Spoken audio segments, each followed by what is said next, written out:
वहाबी आतंकी संगठन दाइश ने हमास के खिलाफ उगला जहर, इजराइल से नहीं फिलिस्तीनियों से करेंगे जंग।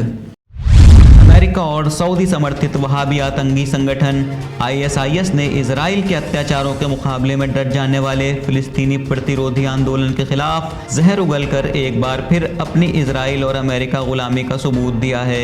ISIS के प्रवक्ता अबू हमजा करशी ने फिलिस्तीन प्रतिरोध आंदोलन हमास के खिलाफ बयान जारी करते हुए हमास के खिलाफ उठ खड़े होने की अपील करते हुए कहा है कि हमास का संबंध ईरान से है, हमास के खिलाफ उठ खड़े हों। याद रहे कि इससे पहले भी वहाबी आतंकी संगठन ने हमास के खिलाफ कई बयान जारी करते हुए इस आंदोलन को काफिर बताया था। वहाबी आतंकी संगठन के प्रवक्ता ने अपने रिकॉर्डेड बयान में 38वें मिनट पर अफ्रीका में आतंकी संगठन बोको हराम के सरगना अबू बकर के मारे जाने पर पश्चिमी अफ्रीका में ISIS की शाखा को मुबारकबाद दी है।